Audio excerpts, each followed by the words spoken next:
Muy bien. Entonces vamos a empezar con el estudio de hoy. La porción correspondiente de esta semana se llama Beshalach y se traduce en el enviar de, va entre el capítulo 13, versículo 17, hasta el capítulo 17, versículo 16 de Éxodo. Y es la cuarta porción de este libro.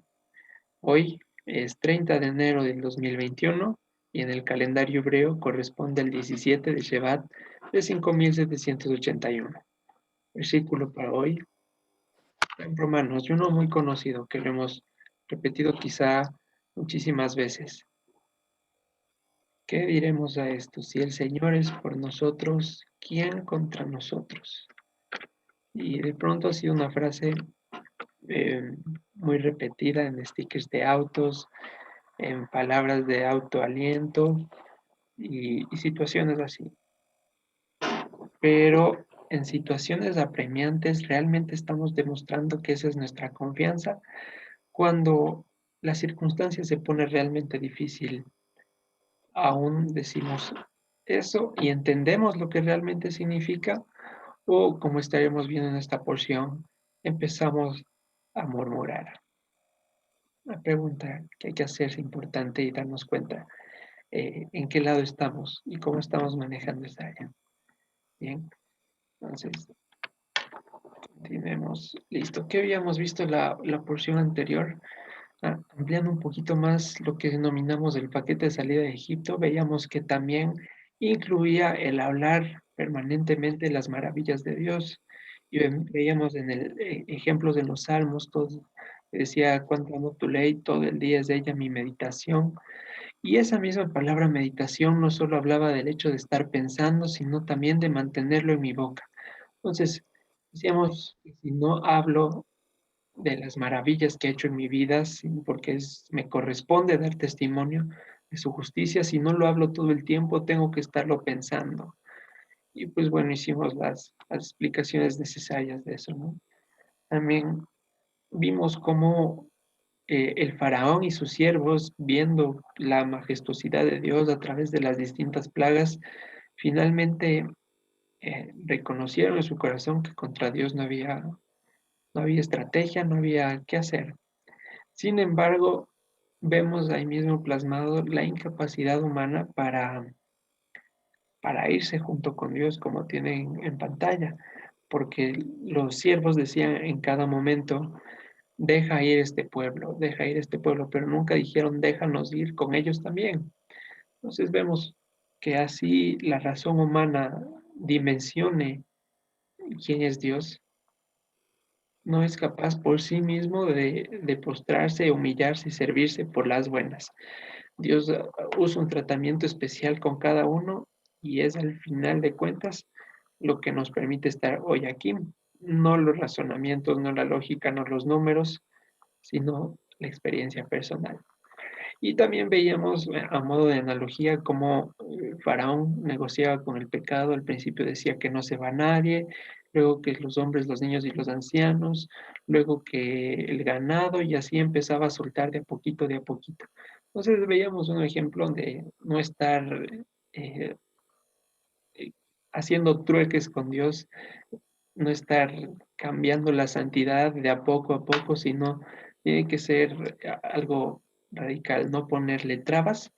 Y veíamos en el sentido de que ya no éramos nuestros, que glorifiquemos a Dios en nuestro cuerpo y en nuestros pensamientos.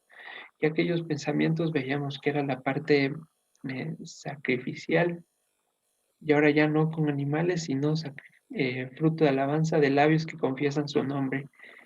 Y pues veíamos que también un modo de alabanza era el arrepentirse, el confesar su justicia. Vimos ejemplos en David, vimos ejemplos en Reyes y pues bueno, analizamos esos puntos. También importante, decía en la anterior porción que el Señor hace diferencia entre Israel y Egipto.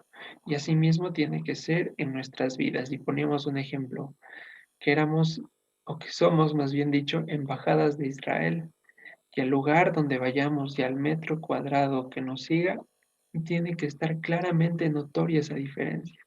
Tiene que notarse la luz y eso pues naturalmente tiene que incomodar a alguien. Si es que estamos agradando al mundo en las mañanas y agradando a Dios en las noches, no estamos actuando en integridad y peor aún, no estamos en un término medio, sino que estamos en Egipto. Entonces, solo hay dos bandos posibles, como ya lo hemos venido diciendo, no hay un bando intermedio, no hay como ser hincha de dos equipos, de la luz o de las tinieblas. Entonces, veíamos también en Corintios, como decía, pruébense ustedes mismos y conozcan si el Señor está en nosotros, a menos que no sepan porque estén reprobados. Entonces, la embajada de Israel, nuestro cuerpo, nuestros pensamientos, tienen que ser claramente distinguibles con las personas de afuera, claramente distinguibles, a menos, como dice el apóstol Pablo, que ya estemos reprobados. Entonces, eso veíamos en la porción anterior. Y vamos a completar algunos detalles breves de Pesaj que quedaron pendientes. Por ejemplo, veíamos, bueno, el tema del principio de año, si Dios permite, lo estaremos explicando delante, porque es un poquito más extenso y bueno, deseo que esto mejor quede primero bien fijo. Decía en la parte de Éxodo 12, versículo 5, que en nuestras traducciones normalmente el animal será de un año listo para morir. Y bueno, literalmente decía será hijo de su año, y eso hablaba de la implicación de que el año que se ha escogido esté listo para ser sacrificado. Y veíamos el ejemplo de Yeshua, que no murió a un año, no murió cuando tenía un año, sino a los 33. Entonces, con la ayuda del Evangelio vamos aclarando este término para que no quede de manera de interpretación. También veíamos qué significa el término entre las dos tardes. Y pues, de acuerdo también al Evangelio, Mateo 27:45, nos damos cuenta que se refería a un periodo comprendido más o menos entre las 12 del día y las 3 de la tarde, es decir, al final del día 14 de Aviv, antes de iniciar el 15, que es el primer día de panes sin levadura, y Shabbat también ese día, ¿no? Entonces, Yeshua murió cumpliendo toda la ley entre las dos tardes, al momento en que se inmolaban los demás corderos en el templo. ¿Qué más vimos? Que Yeshua no comió Pesaj ni tampoco instituyó ninguna nueva cena.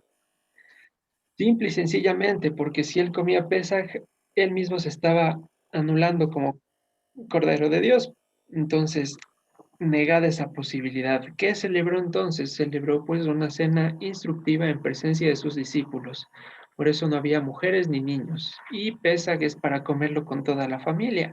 Entonces, la diferencia importante es que allí había solo discípulos. Solo les dio indicaciones de cómo iba a celebrarse la cena el día de mañana. Ellos no hacían conciencia de que Jesús iba a morir y pues estaban tranquilos, pero el Señor lo hizo a motivo de dar el nuevo alcance de la fiesta. Importante, no comió Pesaj ni peor aún nueva cena. Una cena instructiva que era tradición en Israel de que el maestro la haga con sus discípulos, sea cual sean los motivos. Otra cosa importante después que dice que la comamos apresuradamente y hoy en día pues ya no vamos a mantener esa práctica porque una cosa es comer saliendo de Egipto y otra cosa es comer ya en la tierra, en la paz.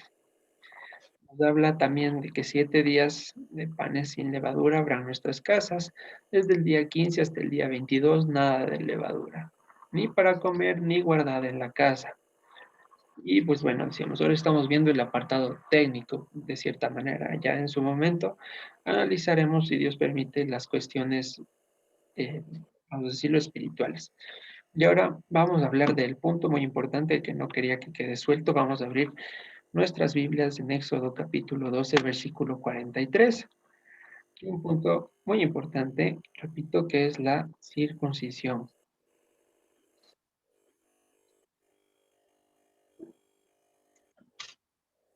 Veamos, aquí ahora mismo no hay ningún varón. Esperemos que por el Facebook sí nos estén acompañando, que posteriormente vean este fragmento del video que es tan importante para la celebración de Pesaj. Vamos a entender. Éxodo capítulo 12, versículo 43. Y dijo el Señor a Moisés y a Aarón, esta es la ordenanza de la Pascua. Ningún extraño comerá de ella.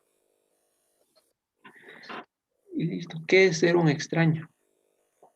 Que a quién se le denomina como extraño. Entonces, podemos empezar a conectar versículos, a hilar conceptos y todo eso. Sin embargo, no hay necesidad porque la escritura mismo se va a dar respuesta. Literalmente en el versículo 43 dice, ningún hijo del extraño. Ningún hijo del extraño, no solo extraño, sino ningún hijo del extraño, ningún heredero, ningún portador del extraño. Y ya pues nos empieza a dar una pista de ese nombre un poquito peculiar, quién es extraño o sobre quién podrían estar recorriendo tales características.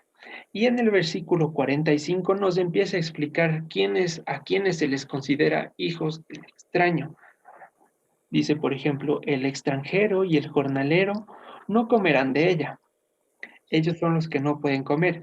Ahora, vamos a hacer una pausita importante.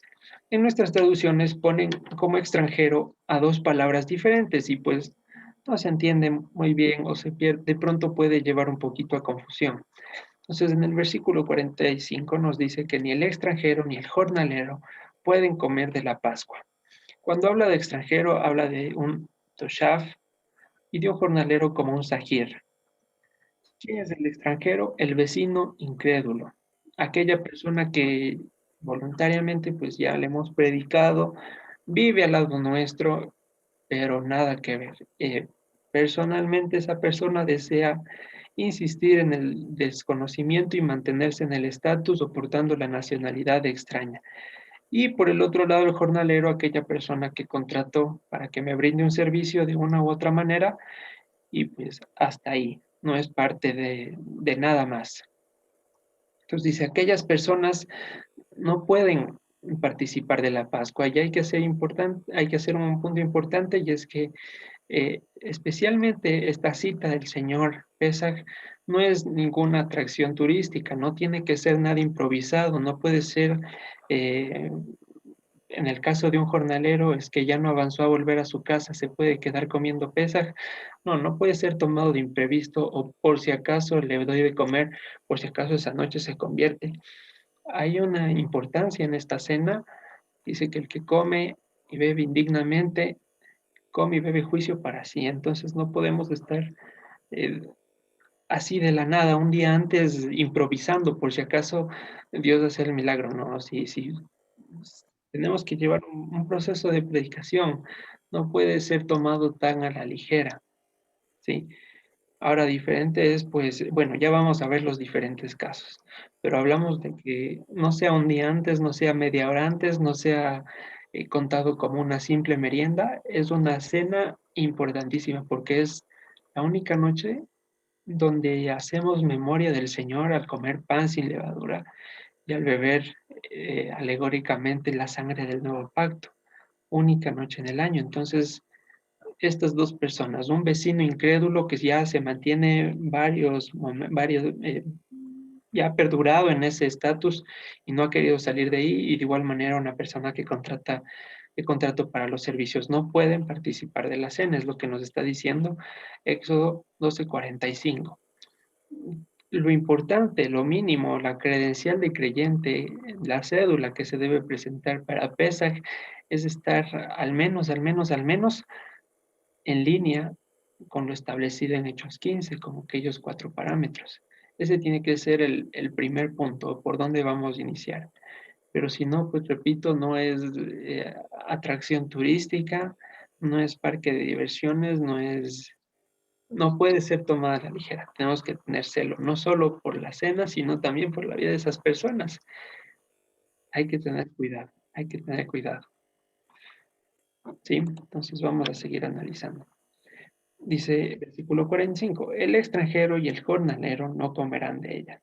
Y vamos a saltar hasta el versículo 48.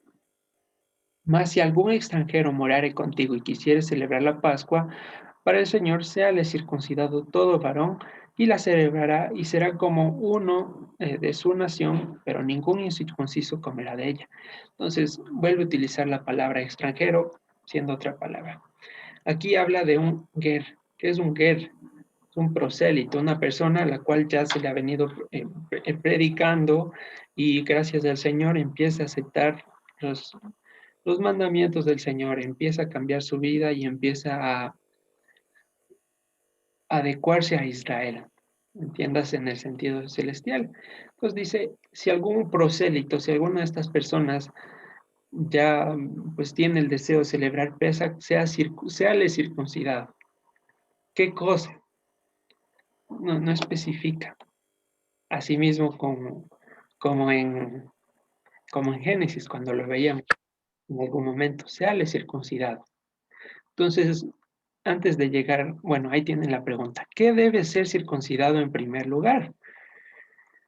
Y otra pregunta que ahorita les hago a ustedes, ¿por qué un extranjero querría celebrar Pesaj? ¿No será porque ya ha hecho una circuncisión en el corazón? ¿Por qué más querría alguien de afuera celebrar Pesaj? ¿Por qué más le llamaría la intención celebrar Pesaj? Afuera les parece locura, les va a parecer un ritualismo, va a parecer ridiculeces. Pero el hecho, y hagamos memoria en nosotros cuando queríamos celebrar Pesaj por primera vez, ¿por qué fue? ¿Por pasar el tiempo o en virtud de qué sucedió eso? Entonces dice, si algún prosélito mora contigo y quisiera celebrar, que sea circuncidado. Pero decimos, ¿qué cosa? Por ejemplo, los egipcios antiguamente ya practicaban la circuncisión. Entonces, no era una práctica ajena a ellos ni algo que podrían tener ausentes.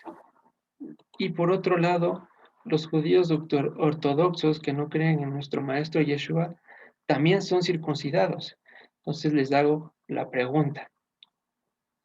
Ellos pueden participar de Pesach porque están circuncidados en la carne, pero no creen en nuestro maestro Yeshua. ¿Eso pueden celebrar Pesach con nosotros?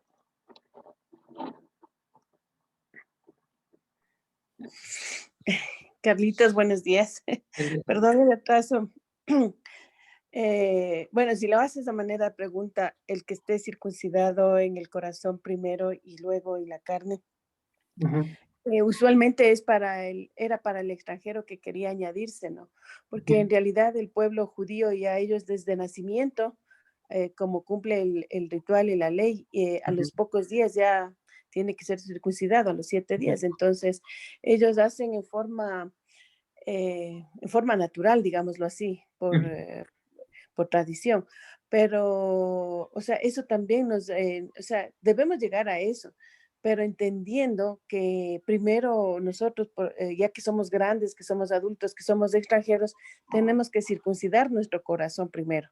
Sí, porque caso contrario ya hubiésemos sido circuncidados como el pueblo judío que lo hace hasta ahora, pero sin conocimiento y sin aceptar al Señor, porque la circuncisión del corazón, pues esa es la verdadera y que da paso a la circuncisión física. O sea, tienes que experimentar la relación y reconocer a Yeshua principalmente, pues porque si no reconoces el mensaje ahora, porque ya el Señor Jesucristo o Yeshua ya nos dio el mensaje, entonces, si no lo reconoces, pues es en vano, es algo físicamente nada más, o sea, es un corte de una carne nada más, no pasa de ser eso.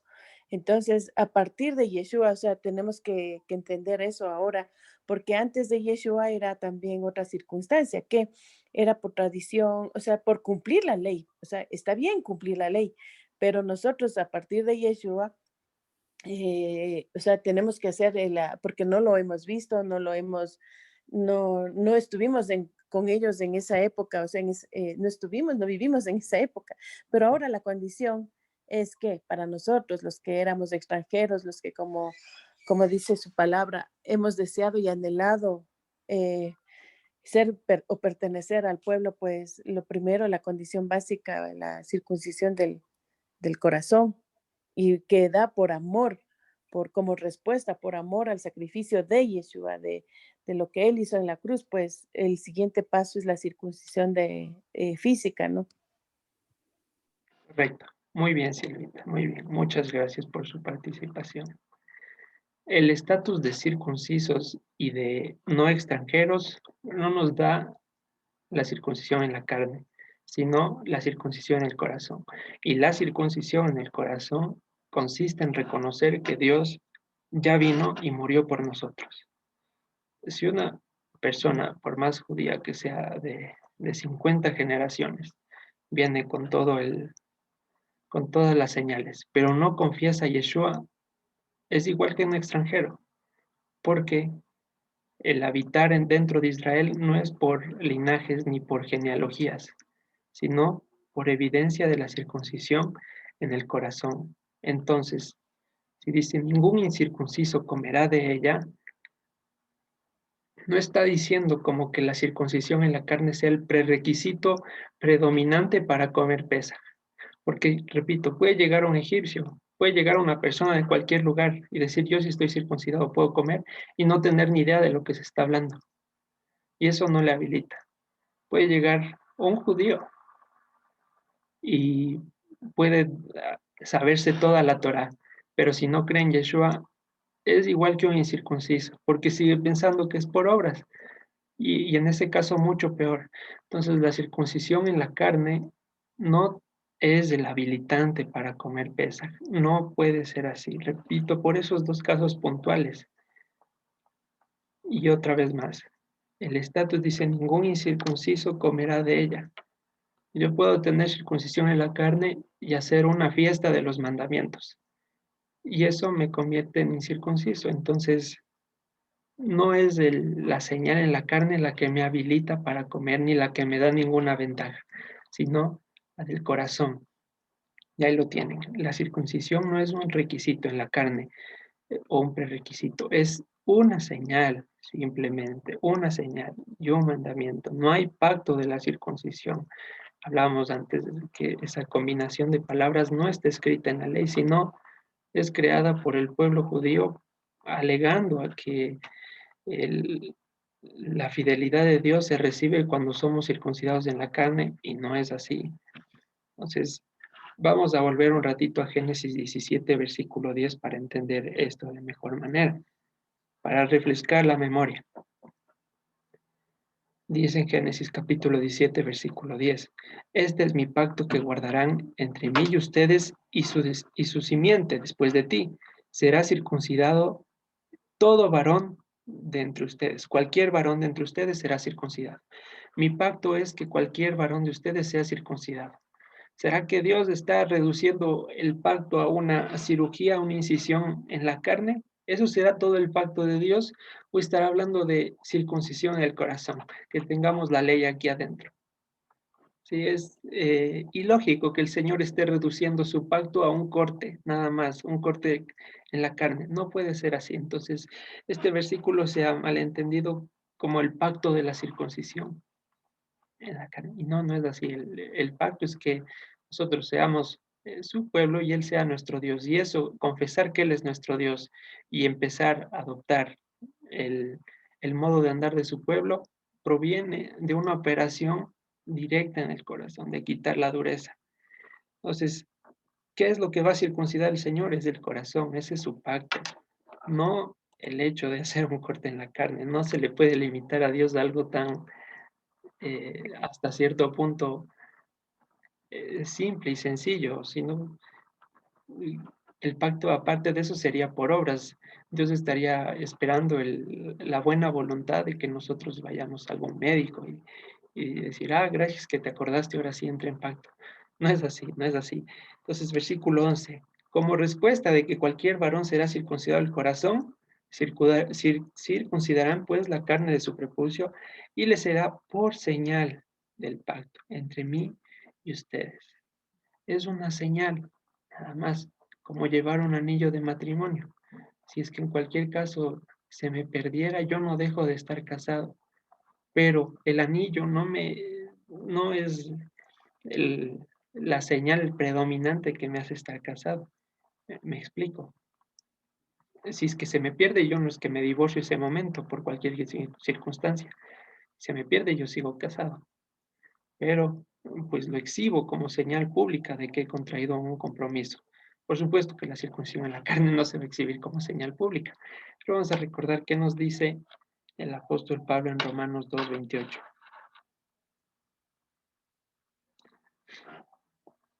Dice, pues no es judío el que lo es exteriormente, ni es la circuncisión la que se hace exteriormente en la carne, sino que es judío el que lo es en lo interior, y la circuncisión es la del corazón, en espíritu, no en letra, la alabanza del cual no viene de los hombres, sino Dios.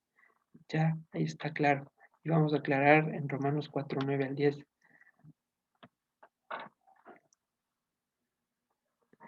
Dice, es pues, voy a leerlo en otra versión para que resulte más sencillito. Dice, ¿acaso está dicha la felicidad de guardar los mandamientos? ¿Es solo para los que están circuncidados?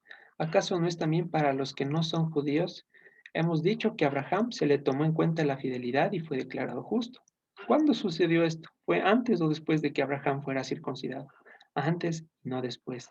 Es más, él fue circuncidado luego, como una señal de que había sido declarado justificado por la fidelidad.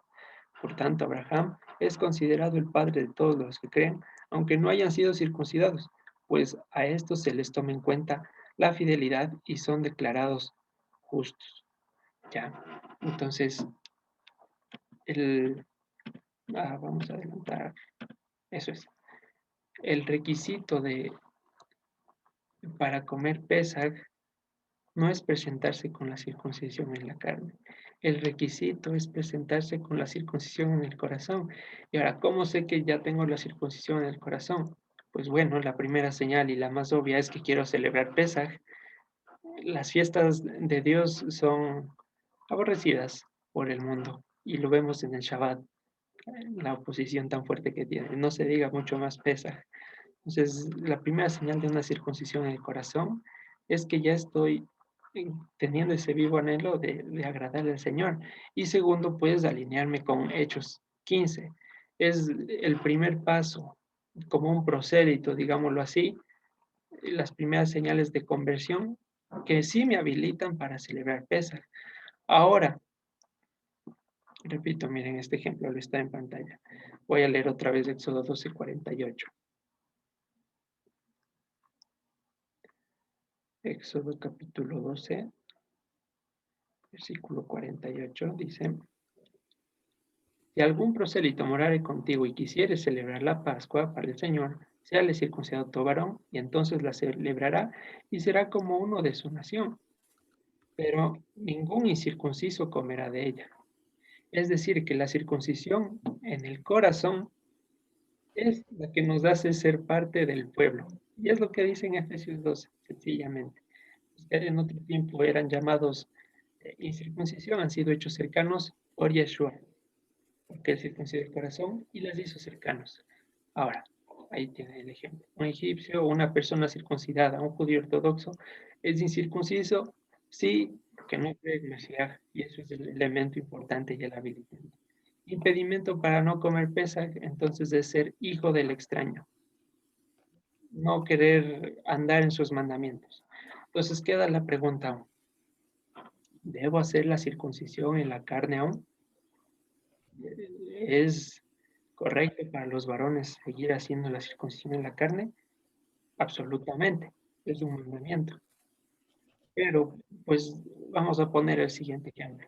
El primer año, el hermano, pues, se enteró muy tarde, no tenía los medios, pero ya venía de un ciclo de transformación de su vida, confesó a Yeshua, cumple los lineamientos de Hechos 15. ¿Puede celebrar Pascua? Sí, desde luego. Pero ahora, si se presenta un caso, hermano, ya voy 5 años celebrando Pesaj y es circuncidado, no, eso no. Entonces ahí sí hay un problema, porque se entiende que el primer año, pues ya, porque le cogió fresquito, porque no estaba muy claro y porque no se avisó con tiempo. Pero ya para el segundo año son 12 meses para poner como énfasis este mandamiento y no hacerlo está indicando muy posiblemente un problema de que no está completa esa circuncisión o que aún no le desea obedecer. Entonces, espero que haya quedado claro. comer indignamente la cena del Señor. Está un circunciso en la carne y un incircunciso en la carne. El incircunciso guarda los mandamientos, pero el circunciso en la carne hace una fiesta. ¿Quién come indignamente la cena del Señor? ¿El que fue circuncidado en la carne o el no circunciso? ¿Quién come indignamente la cena del Señor? Pues obviamente el circuncidado en la carne que no guarda mandamientos. Listo, entonces eso eh, que quede claro. A tomarlo con tiempo y adecuar la preparación para celebrar Pesaj. Que si ya voy celebrando 4 años y no me circuncido todavía en la carne, pues hay un problema. Pero si es mi primer año y ahora por la condición de la pandemia, etcétera, etcétera, se puede hacer, se puede hacer. Y hay otro testimonio en la escritura, por ejemplo, en Josué 5 nos habla de que antes de entrar a la tierra, él circuncidó a toda esa generación, que quiere decir que estaban celebrando también la Pascua, los 40 años en el desierto, sin circuncisión en la carne. Entonces, allí no hubo problema. Y es algo que nos aclara el testimonio de la Escritura. Listo. Entonces, esperando que haya quedado muy claro esta parte. Ahora sí, vamos a entrar en la porción de hoy. Es el fin de la esclavitud para siempre. En eso nos vamos a estar enfocando y vamos a abrir eh, Éxodo capítulo 13, por favor.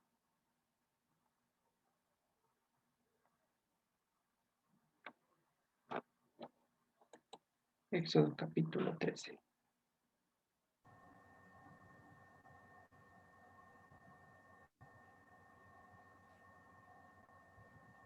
Nos dice lo siguiente.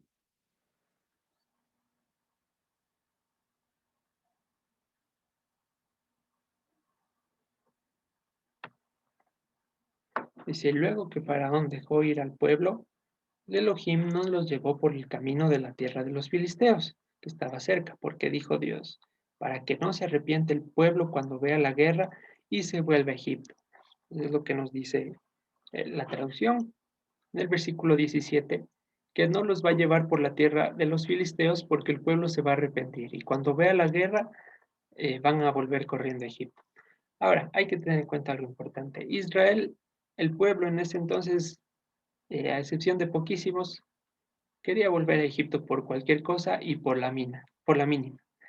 Evitar la guerra no iba a cambiar de ninguna manera el deseo que tenía en el corazón. Entonces, no es que viendo la guerra y no viéndola, mejor dicho, no es que no viendo la guerra ya se iban a sentir mejor, ya iban a permanecer firmes y que solo la guerra era el atenuante para el corazón. Fueron muchas cosas. El agua, el hambre, la sombra, el cansancio, etcétera, etcétera. Pensar que Moisés no era el siervo de Dios y muchos casos más, ¿no? Entonces, no es solo la guerra la que le iba a hacer volver, sino entiéndase mejor en el versículo 17, que han omitido una palabra, a menos que el pueblo sea consolado, cuando vea la guerra regresará a Egipto. Esa palabra arrepentirse es la misma que utilizan mal traducida cuando dicen que Dios se arrepintió y habla de la consolación. A menos que el pueblo sea consolado, dice en el versículo 17, a menos que el pueblo sea consolado, cuando vea la guerra no se volverá a Egipto. A menos que haya esa consolación, el pueblo siempre va a estar queriendo regresar. ¿Y qué es la consolación de Dios? Pues, es el sello que Dios pone, la marca que Dios pone en nosotros para que dejemos de estar viendo al mundo como algo bueno que desear. En otras palabras, es el Espíritu del Santo, la unción del Santo, la mente de Cristo. Es que Dios ponga en nosotros sus pensamientos para que dejemos de estar pensando en las cosas del mundo.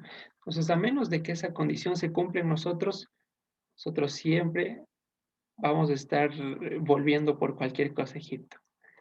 Entonces, vamos a ver esto en Romanos capítulo 8, versículo 15. Dice lo siguiente, desde el 14. Porque todos los que son guiados por el Espíritu de Dios, estos son hijos de Dios. pues no han recibido el espíritu de esclavitud para estar otra vez en temor, sino han recibido el espíritu de adopción, por el cual clamamos Abba, Padre. Entonces, esa es la consolación, no es otro que el Espíritu de Dios. Pueden revisar videos anteriores donde hemos explicado muy bien la consolación de Dios allí en la cuentita de YouTube.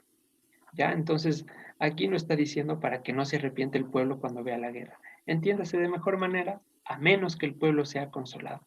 Y hace sentido, ¿no? Por todos los hechos que pasan. Avanzamos hasta el versículo 18. Dice, mas hizo Dios que el pueblo rodease por el camino del desierto del Mar Rojo, y subieron los hijos de Israel de Egipto armados. Y bueno, esta situación es un poco problemática porque no salieron con armas, sino más bien salieron con oro, plata, los panes sin levadura, sus pertenencias, pero con armas es algo no hace coherencia ahí. Y bueno, he tomado la versión Dios habla hoy, que hace una traducción muy buena del pasaje. Dice, por eso les hizo dar un rodeo por el camino del desierto que lleva al Mar Rojo. Los israelitas salieron de Egipto formados como un ejército. Y ese es el sentido original de este pasaje. Al último, cuando dice armados, esa palabra viene del hebreo hamushim, y esto significa de a 50. Entonces aquí les he puesto una imagen, como dice, netamente ilustrativa, para que hagan una idea de cómo salieron los hijos de Israel. Salieron en pelotones de a 50. ¿Listo? Y pueden constatarlo en las versiones Dios habla hoy. Esta se llama la Biblia de las Américas y la Nueva Biblia Latinoamericana de hoy. Para que vean que no me estoy inventando ni acomodando palabras, sino que también lo han pensado así porque de hecho de ahí viene esa palabra. Entonces, los hijos de Israel, más allá de decir que subieron armados, lo que realmente está diciendo es que subieron formados en pelotones de a 50, ¿no? Como se plantea en todas las versiones cinematográficas, que cada quien subió por su lado. Fueron armados en grupos de a 50, es lo que nos dice la palabra en hebreo, Hamoshim. Y esto pues les daba un orden. Cada pelotón tenía un jefe de grupo y él iba repitiendo las instrucciones. Y así pues la orden de Moisés al inicio llegaba hasta el último del campamento. Imagínense 40.000 pelotones marchando por todo el desierto. Una voz increíble, una apabullante, una alabanza apabullante. 40.000 pelotones formados. Esto digo 40.000 tomando en cuenta de que hayan sido 2 millones, ¿no? Entonces, 40.000 por 50 da 2 millones. Listo, entonces los hijos de Israel no subieron armados, sino subieron formados, subieron en grupos de a 50. Importante ir aclarando estos detalles. Y ahora sí vamos a seguir avanzando. Dice, tomó también consigo Moisés los huesos de José, el cual había juramentado a los hijos de Israel diciendo, ciertamente les visitará y les harán subir mis huesos de aquí con ustedes. Y partieron de Sucot y acamparon en Etam a la entrada del desierto. Y el Señor iba delante de ellos de día en una columna de nube para guiarlos por el camino y de noche en una columna de fuego para alumbrarles, a fin de que anduviesen de día y de noche. Nunca se apartó delante del pueblo la columna de nube, de día ni de noche la columna de fuego. Entonces me puse a preguntarme qué era la columna de nube o qué implicaciones tenía en nuestra vida o qué representaba ese elemento en la escritura. Y allí hay cosas muy interesantes respecto a la columna de la nube. Vamos a ver en Ezequiel 10:4, por favor.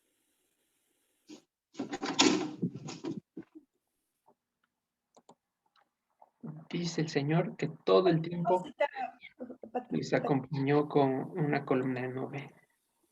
¿Ya? Entonces en Ezequiel 10, capítulo 4, vamos a ver qué representaba este elemento. Ezequiel capítulo 10, versículo 4. Entonces la gloria del Señor se elevó de encima del querubín al umbral de la puerta, y la casa fue llena de la nube, y el atrio se llenó del resplandor de la gloria y del Señor. Entonces Ezequiel 10:4 nos está diciendo que la gloria del Señor era manifiesta a través de la nube. Y se acuerdan que hace mucho tiempo vimos que era la gloria. Decíamos que no era algo abstracto, no era un resplandor, no era no era, más bien dicho, la gloria es algo palpable. De hecho, viene de la palabra pesado. La palabra gloria, que se traduce kabod, viene de la palabra pesado, kabed. Por ejemplo, cuando dice que el corazón de Faraón se hizo pesado, la palabra gloria viene de ahí mismo. Entonces, la gloria del Señor es el peso del Señor, el modo por el cual Él se hace visible y deja su marca. ¿Listo? Entonces, no es solo un resplandor, no es algo eh, impalpable, abstracto. Como decimos, derrama tu gloria, no estamos, no sé qué nos imaginamos, ¿no? Que venga una luz, que nos sople un vientecito o algo por el estilo. No, la gloria del Señor es el elemento por el cual hace la marca y deja su marca en algún lugar. Entonces, dice que la gloria del Señor, es decir, cómo el Señor se hacía manifestable en el templo, era a través de una nube, de la nube.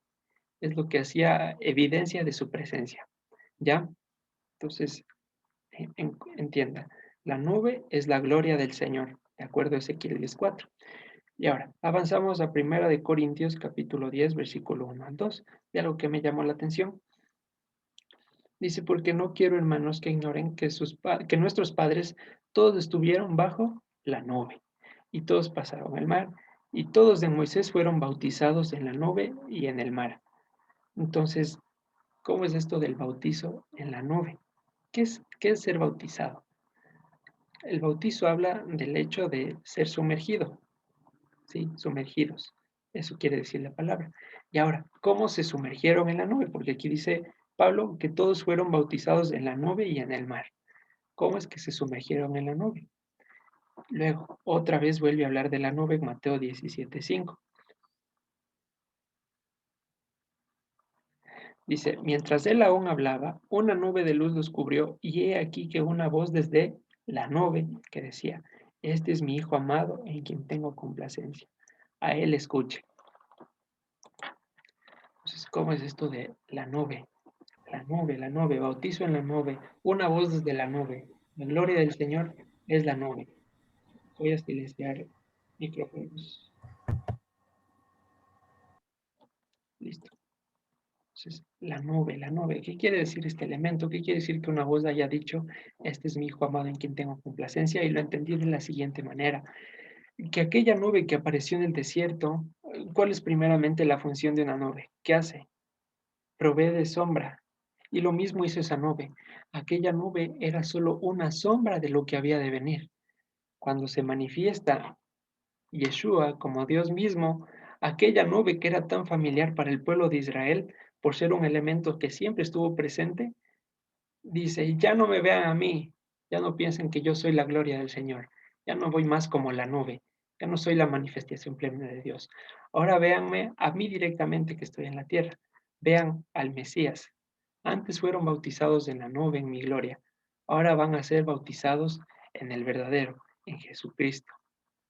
Entonces, aquella nube solo daba una sombra, una idea de lo que iba a venir, como dice la palabra más adelante, y es la función de la nube, por supuesto, dar sombra, tapar el sol y dar una pequeña sombra. Pero cuando vino el Mesías, aquella sombra se aclaró y se manifestó. Y es lo que nos dice en Romanos capítulo 6. Dice, nuestros padres fueron bautizados en la nube. ¿Y nosotros qué hoy en día? Romanos 6:1 dice, ¿qué pues diremos? ¿Perseveraremos en el pecado para que la gracia abunde? En ninguna manera. Porque los que hemos muerto al pecado, ¿cómo viviremos aún en él? ¿O no saben que todos los que hemos sido bautizados en Cristo, ya no en la nube, hemos sido bautizados en su muerte? Porque somos sepultados juntamente con él para muerte por el bautismo, a fin de que como Cristo resucitó de los muertos por la gloria del Padre, también así nosotros andemos en vida nueva. Porque si fuimos plantados juntamente con él en semejanza de su muerte, así también lo seremos en la de su resurrección. Entonces, el bautizo en el Señor Jesucristo, si el bautizo en la nube les iba a guiar a la Jerusalén terrenal, el bautizo en Cristo, en su resurrección, nos está llevando a la Jerusalén celestial. ¿Sí? Lo vemos. Y esa es la figura que se está cumpliendo. La nube, como dice en Ezequiel 10:4, en 1 Corintios, en Mateo 17, la nube, Solo era una sombra de la gloria del Señor. Mas con el Mesías se ha abierto el verdadero camino hacia la Jerusalén celestial. La nube que se manifestó en el desierto, una sombra, el camino hacia la terrenal. Pero el Señor nos muestra un camino mucho más excelente, la Jerusalén celestial, sepultados en su muerte para que despertemos a semejanza de su resurrección. Y la columna de fuego, también me puse a pensar qué es, y pues salió lo siguiente. Dice, nunca se apartó de delante del pueblo la columna de nube de día, ni de noche la columna de fuego. La columna de fuego siempre estuvo delante o en las espaldas, pero nunca estuvo en medio de ellos. ¿Y por qué? Porque el fuego no podía estar en medio del campamento de Israel. El propósito del fuego no es otro que consumir y esterilizar y dejar todo listo y apto para el trabajo. El Señor iba adelante o atrás, porque si Él se ponía en el medio del campamento, todos eran consumidos y todo quedaba en cenizas. ¿Quién puede resistir su fuego inhabitable, como tiene en pantalla? Y vamos a leer Salmo 29, versículos 7 a 8. Dice, voz del Señor que derrama llamas de fuego, voz del Señor que hace temblar el desierto, hace temblar el Señor el desierto de Kadesh. Entonces, la voz del Señor directamente dice, derrama fuego. ¿Y qué es ese fuego? Su juicio, su justicia. ¿Quién puede pararse delante del Señor y alegar que está al mismo nivel de Él? ¿Quién puede mantener una conversación con Él sin no ser consumido por su fuego? Y es lo que les pasó a los hijos de Aarón. Pensaron que era chiste y entraron al santuario y en pos de habitar en ese fuego, o por las razones que hayan tenido, fueron totalmente consumidos. Entonces, la columna de fuego siempre va delante de nosotros, pero no quiere decir que Dios quiere que ese sea el estado permanente. Como vemos más adelante, Dios quiere habitar en medio de nosotros y naturalmente con todo su fuego, con toda su plenitud. Y es el proceso en el que nos hallamos. Ahora el fuego ya no va delante de nosotros, sino que está en nosotros. ¿Cómo? ¿Se acuerdan una vez que leímos Malaquías capítulo 4? Dice lo siguiente. Porque aquí viene el día ardiente como un horno. Todos los soberbios y todos los que hacen maldad serán estopa. Aquel día que vendrá los abrazará, ha dicho el Señor de los ejércitos, y no les dejará ni raíz ni rama. Mas a ustedes, los que temen mi nombre, les nacerá el sol de justicia, y en sus alas traerá salvación, y saldrán y saltarán como becerros de la manada. Entonces, ese fuego inevitable a los soberbios va a seguir consumiéndoles, pero aquellos que hemos sido bautizados en Cristo a semejanza de su muerte, para que seamos despertados en resurrección, aquel fuego se va a convertir en nuestro sol de justicia, para que seamos portadores de sus virtudes. Y ese fuego ya no esté solamente delante de nosotros abriendo el camino, sino que por medio de nosotros también hablemos justicia, administremos las virtudes de Dios.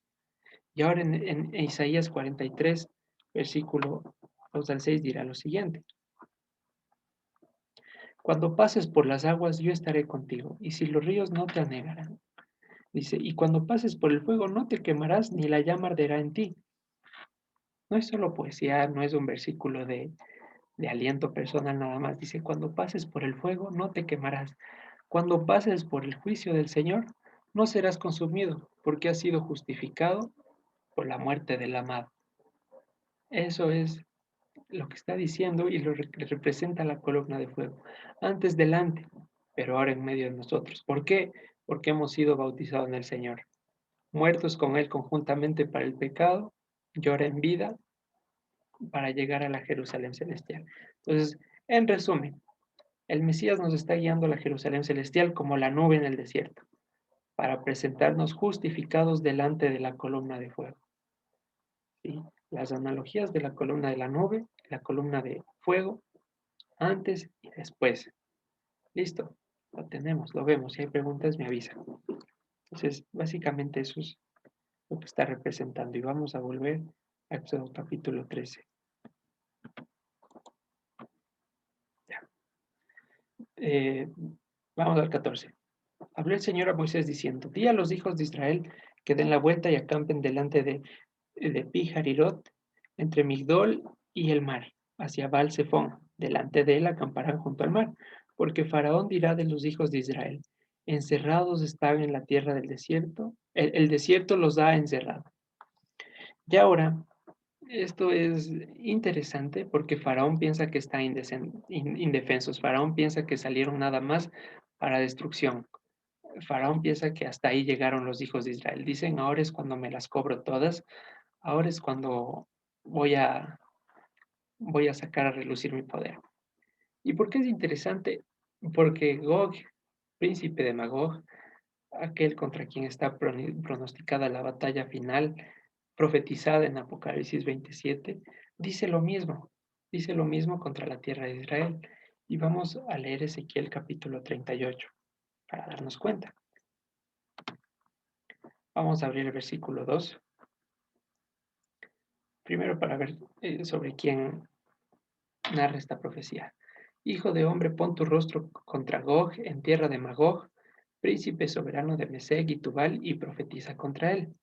Vamos a estar hasta el versículo 7. Ustedes pueden leer toda la profecía en la casa. Dice el versículo 7, prepárate y apercíbete tú y toda tu multitud que se ha reunido a ti, y sé tú su guarda. De aquí a muchos días serás visitado, al cabo de años vendrás a la tierra salvada de la espada, recogida de muchos pueblos, a los montes de Israel, que siempre fueron una desolución, mas fue sacada de las naciones, y todos ellos morarán confiadamente. Dice que aquí la tierra de Israel va a estar en paz, va a estar salvada de la espada. Pero Gog va a meditar en su corazón el ir a atacar a la tierra.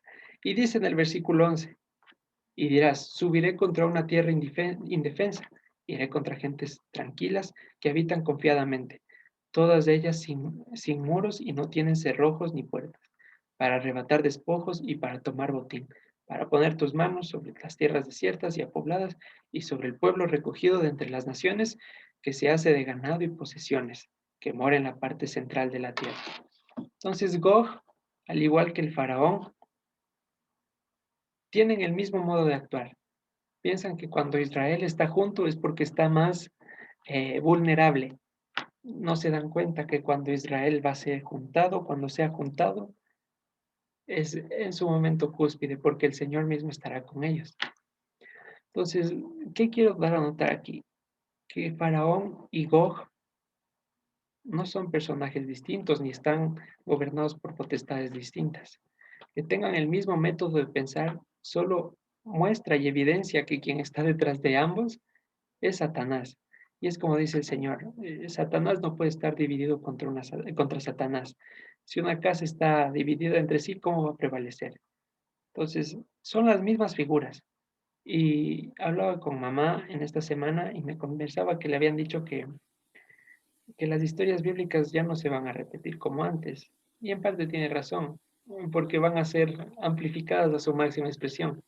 Por ejemplo, en Apocalipsis capítulo 20, 7 al 8, veamos qué dice la guerra de Gog y Magog. Cuando los 1000 años se cumplan, Satanás será suelto de su prisión y saldrá a engañar a las naciones que están en los cuatro ángulos de la tierra, a Gog y a Magog, a fin de reunirlos para la batalla, el número de los cuales es como la arena del mar.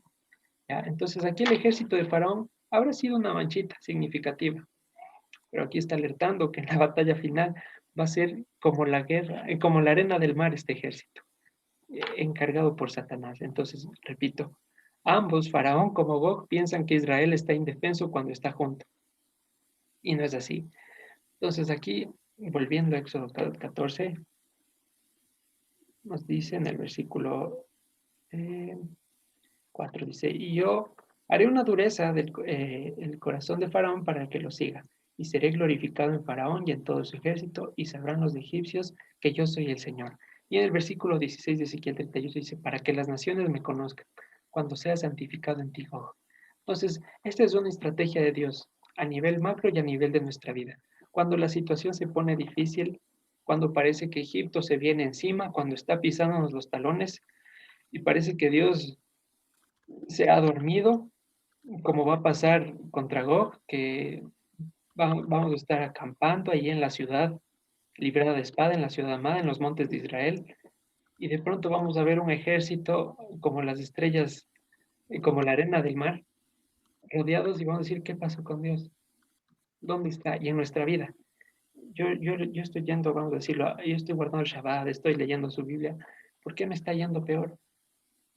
¿Por qué se arrecia tanto la batalla? ¿Por qué el enemigo está tan implacable conmigo? Y este es solo un modo de actuar para enjuiciar a las potestades. Dios hace la ilusión como que si se durmiese o como que si nos dejara desprovistos, pero no lo hace, solo hace para que las potestades se manifiesten, como lo hizo Faraón. Dice, sabrán los egipcios que yo soy el Señor cuando les persigan ustedes. Cuando ellos piensen que ustedes están tan sueltos, tan olvidados, cuando piensen que al fin les van a quitar la vida, nada, solo es para exponerlos a ellos. ¿Y cuál es nuestra actitud en ese momento? ¿Cómo debe ser nuestra actitud? Salmo 16:8.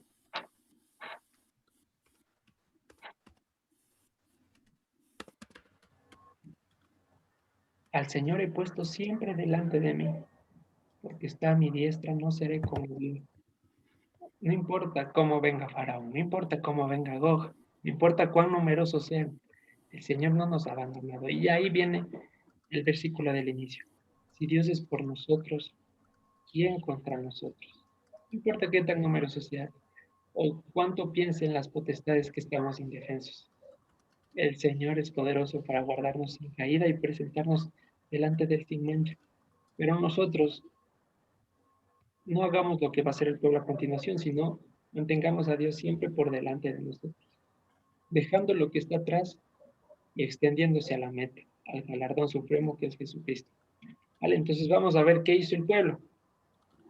No cumplieron lo que dice el Salmo 16, sino que hizo, qué maravilla dice el pueblo. Éxodo 14, versículo 10. Nos vamos a leer el capítulo, versículo 6. 5. Y fue dado aviso al rey de Egipto que el pueblo huía y el corazón de Faraón y de sus siervos se volvió contra él, contra el pueblo y dijeron, ¿cómo hemos hecho esto de haber dejado ir a Israel para que no nos sirva? Y miren, ahí vuelve el raciocinio humano. No les importó que sus hijos hayan muerto, que el país quede casi destruido. O dijeron, ¿en qué cabeza se nos ocurrió haber dejado ir a Israel? Sí sufrimos, pero era nomás de aguantar. Es lo mismo. ¿Cómo vamos a servir a Dios? Cierto es que antes me iba mal, pero ¿cómo voy a dejar mi pecadito? ¿Cómo voy a dejar mi único sustento?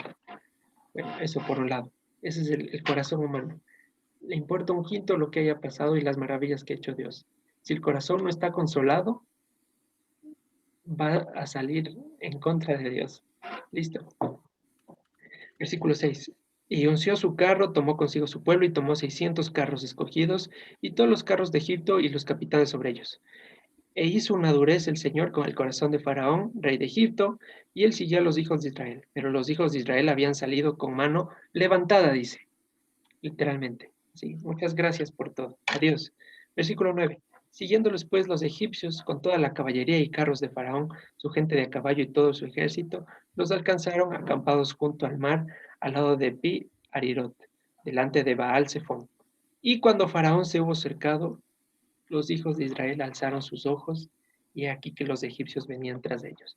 Y ese es el problema. Aquí empieza el primer problema y hablábamos en el anterior. Los hijos de Israel levantaron sus ojos, pero no levantaron sus ojos a los montes, levantaron sus ojos a Egipto. Y allí en los ojos de Egipto, en los ojos del ejército, lo único que se ve, ahora, en nuestro caso, cuando levantamos los ojos al mundo, lo único que vemos allí en pantalla es miedo, destrucción, venganza, ambición. Y cuando empezamos a ver esas cosas y no vemos más allá de eso, derivamos en murmuración automáticamente y empezamos en el por qué, Dios, ¿por qué me abandonó? ¿Por qué me sacó al desierto? Antes estaba mejor, tengo sed, quiero carne, etcétera, etcétera. Entonces, veamos qué nos dice la escritura. Hebreos capítulo 11, versículo 24 al 27. ¿Qué hizo Moisés?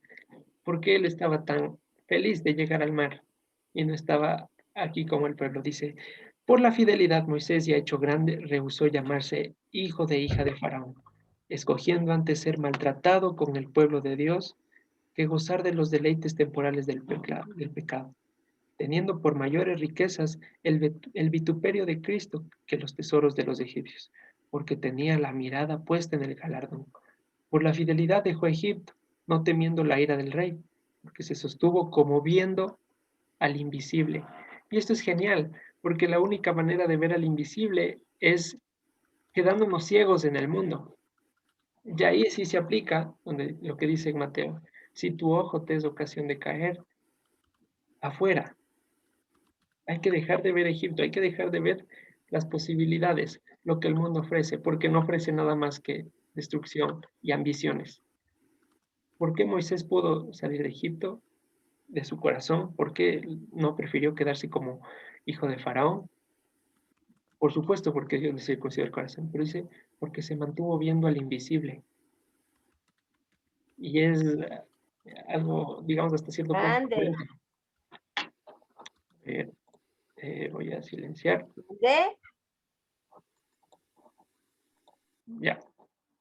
Entonces, se mantuvo viendo al invisible. Para ver al invisible debemos sacarnos los ojos terrenales. Y ahí no estoy hablando literalmente, por supuesto. Segunda de Corintios 4, 17, 18 dice lo siguiente. Porque esta leve tribulación momentánea produce en nosotros un cada vez más excelente, eterno peso de gloria, no mirando a nosotros las cosas que se ven, sino las que no se ven, pues las cosas que se ven son temporales, pero las que no se ven son eternas. ¿Listo? Entonces, esa es la clave. Por ningún concepto levantar los ojos de Egipto, que allá no vamos a encontrar ningún consuelo. Lo único que vamos a encontrar es ganas de regresar. Pero no veamos allá, veamos las cosas que no se ven. Pidamos al Señor que nos permita ver lo que vio Moisés, al invisible. Entonces volvemos a Éxodo 14, versículo 11 a 12. Dice, y dijeron a Moisés, ¿no había sepulcros en Egipto que nos has sacado para que muramos en el desierto? ¿Por qué has hecho así con nosotros que nos has sacado de Egipto? ¿No es esto lo que te hablamos en Egipto diciendo, déjanos servir a los egipcios? Porque mejor nos fuera servir a los egipcios que morir nosotros en el desierto. Y el deseo de volver a Egipto, de pensar que antes nos iba mejor, no es más que el ferviente deseo de ir a comer junto con los cerdos, nada más. Y en nuestra lucha con el pecado tenemos que definir eso claramente. Cuando estemos con intenciones de regresar y pensemos que antes mejor, empecemos por aclarar bien las cosas. No es que antes era mejor, es que quiero volver a acomodarme con los cerdos. Y es lo que está haciendo el pueblo y lo que a veces hacemos cuando levantamos los ojos de Egipto y empezamos a murmurar. Dice el pueblo mismo que había sido sacado. ¿No te dijimos que nos dejes servir a los egipcios? ¿Qué puede haber allí en el servicio al mundo? Nada, muerte. Sin embargo, el corazón humano, aquí está la falta de consolación. No podemos razonar, no podemos. La ambición nos ciega totalmente. Los afanes de este mundo nos hacen perder el horizonte y parece como que salir de Egipto fuera algo malo. Y ahora aquí vemos y decimos, ah, pues está clarito. ¿Cómo van a decir eso? ¿Qué modos? Pero no, si analizamos nuestra vida en retrospectiva, quizá en algún momento también lo dijimos y nos portamos así.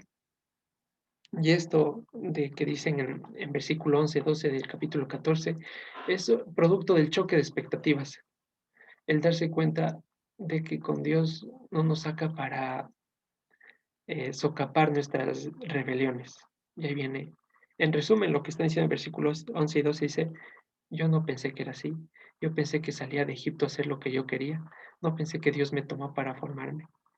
Y ahí viene, yo pensaba que Dios me iba a dar tales y tales cosas. ¿Qué hago ahora? Reprendo la persecución, reprendo la tristeza. No, ¿por qué no? No, nada que ver, nada que ver. Al contrario, la respuesta de Moisés es esto. Y antes de pasar al versículo 13, cuando salgamos de Egipto, cuando Dios nos tome, tenemos que darnos cuenta de que la voluntad divina no está obligada en ningún punto a ir de acuerdo a nuestras expectativas humanas. Y el Señor va a trabajar de formas que no entendemos. A veces, entre comillas, usándonos como carnada para levantar a las potestades, entre comillas, como está haciendo aquí, para que Él se glorifique. Pero en cualquier caso, no tenemos que quejarnos, porque escrito está, no te dejaré ni te abandonaré. Sin embargo, No tiene que haber expectativas carnales con Dios, no puede, porque ahí viene la decepción y la murmuración. Versículo 13. Y Moisés dijo al pueblo: no teman y estén firmes. No teman, no vuelvan a repetir lo que pasó en Edén. Tuve miedo y me escondí. Ya no tenemos que dejarnos llevar por el miedo. El miedo a perder solo nos lleva a incumplir mandamientos. Y es así, porque nos obliga a actuar en nuestras fuerzas. Por eso Moisés está atacando la raíz del problema. No les está pegando su requinteada merecida, sino solamente les dicen: no teman, no teman. Lo que pasó en Edén ya no va a volver a pasar. Estamos dentro del plan de Dios. Dice, y aquí quiero remarcar algo. Hay ocasiones que la verdad tumban y son dolorosas, y se vale estar tristes, pero no tristes como los que no tienen esperanza, sino la tristeza de Dios que guía al arrepentimiento. Nosotros podemos estar tristes, pero nunca vamos a retroceder, ni nunca nos vamos a quedar estancados. Y esto no es mensaje motivacional. Dice en Hebreos 10, versículo 32, lo siguiente: pero traigan a memoria los días pasados, en los cuales, después de haber sido iluminados, sostuvieron gran combate de padecimientos. Por una parte, ciertamente con vituperios y tribulaciones fueron hechos espectáculos, y por otra llegaron a ser compañeros de los que estaban en una situación semejante, porque de los presos también se compadecieron, y el despojo de sus bienes sufrieron con gozo, sabiendo que tienen en ustedes una mejor y perdurable herencia en los cielos, lo invisible.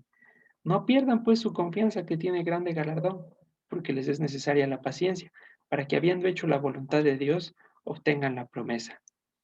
Porque aún un poquito y el que ha de venir vendrá y no tardará. Mas el justo por su fidelidad vivirá, y si retrocediere no agradará a mi pescuezo. Pero nosotros no somos de los que retroceden para perdición, sino de los que tienen fidelidad para preservación de la vida. No vamos a retroceder por lo siguiente, y casi a todas las personas con las que he conversado esta semana les he dicho que este es mi versículo, uno de mis más favoritos. Entonces dice Moisés: no teman y estén firmes y vean la salvación que el Señor hoy hará con ustedes. Porque los egipcios que hoy han visto, nunca más para siempre los verán. Entonces no es solo un enunciado, es una promesa que está haciendo el pueblo. No importa lo que ustedes vayan a querer, no importa que si después del mar ustedes quieran volver, no importa si el desierto está incómodo.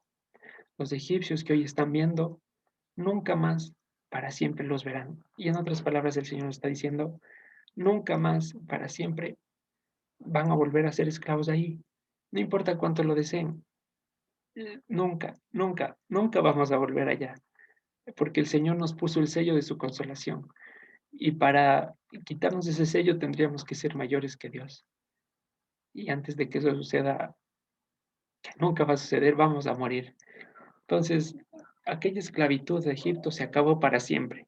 Desde ese momento, Dios abre el mar, se pase. Y nosotros, ¿a qué equivale ese momento? Cuando estamos desesperados y decimos: Dios, ayúdanos y haz lo que tengas que hacer. Yo no sé qué, pero ayúdanos. Y Dios dice: bueno, a Egipto que hoy estás viendo nunca más lo vas a ver. Y cruzamos el mar y decimos: gracias Dios. Y se nos apaga el chip.